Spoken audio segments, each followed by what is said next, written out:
Alright, let's take a look at the personalization settings in Windows 10. There are some very nice features here. So from here you can change the background of your desktop. So this is something you would normally do from your control panel, but you now have access to that from this settings application.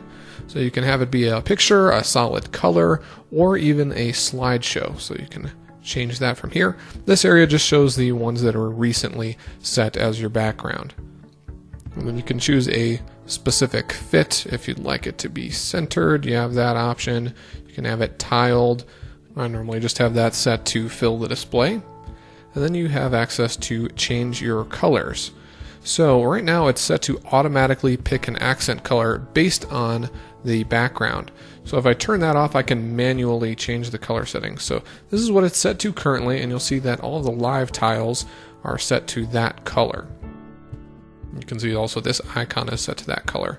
If I wanted to use a different color, I could just go ahead and select that and everything will update. And you can see that the accent colors within the applications, even the border around a window that's active, are going to update as well. So now all the live tiles are blue as well instead of that red color that we had before. So I'm going to go ahead and switch that back. You can also enable this feature to show the colors on your start screen or your start menu, your taskbar, and your action center. So right now the action center is this dark color. The taskbar here is also a dark black sort of color here, and then same thing goes for the start menu. If I do enable this feature though, all of that updates, and now that all is themed. So that's a nice feature to have. And then also you'll see that you can kind of see through the start screen. You can kind of see through the action center a little bit as well with a nice blur effect. That's going to slow your PC down at least a little bit because those are some kind of advanced visual features. You can turn that off and your PC might run just a little bit faster, at least when you're opening these menus and things like that. And some people might just prefer the way that that looks, so that's a nice option to have there. If we enable that, when we go into the start screen on the tablet mode, you'll see as well you can't see your background. So if you use your device as a tablet frequently, you will not ever see your desktop background in this mode if you have that feature enabled. I'm going to go ahead and make that transparent again. You can access some interesting lock screen features as well here. So if you wanted to set a slideshow on your lock screen, you could do that. And the great thing about that is you could actually just use your device as like a virtual picture frame. So if you wanted to have something like that at your desk at work that ran while you weren't using the device, you could set that slideshow. That might be kind of nice. If you do that, you'll have the option to choose a specific folder. So you could create a folder that has images that you'd like in that slideshow. You could do that manually.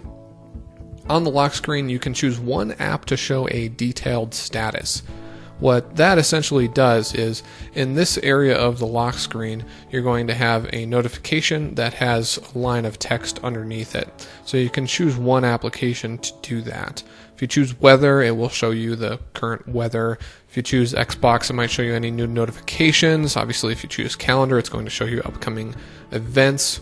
Wunderlist, it will show you new events or new tasks that you have yet to complete, so you can do that there. And then you can have a number of different applications that show quick status. So I'd actually like to configure this to show me Xbox notifications and weather. Let's see, what else could I add here? Oh, the alarms.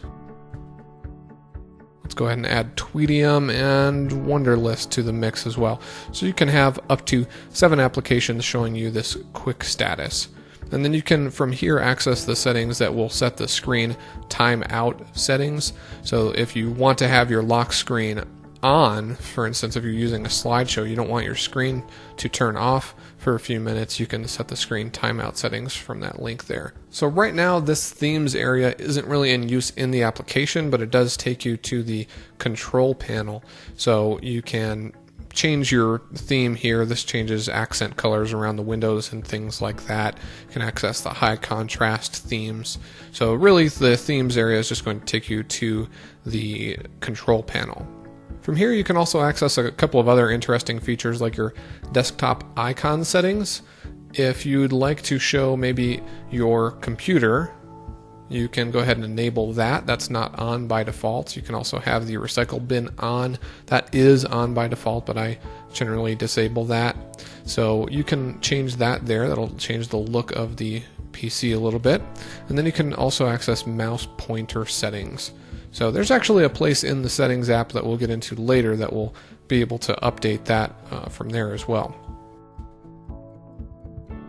And then lastly, if you go to Start, there are a couple different features that you can update here.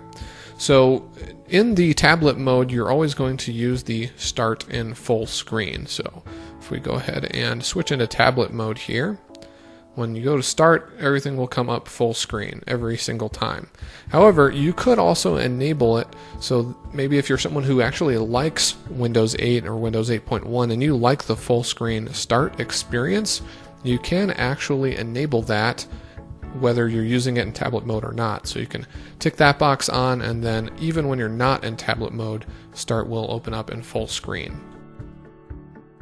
In Start, you also have recently added applications. There will be a section right here. I haven't installed anything recently, but if I had, there would be a section right there that would show me applications that were installed recently. So you could disable that if you would like. And then up at the top, you also have most used applications. If you don't want that showing, you can also disable that. So that's gone now. And then you can also have this setting enabled to show recently opened items in jump lists. Just to show you what that means, File Explorer has a jump list right here. Now there are certain folders that I do access very frequently. So right here you can see these are folders that I am accessing very frequently. If I disable this feature, then I will no longer see those frequently used things in that jump list. So that's it for personalization settings. Thanks for watching.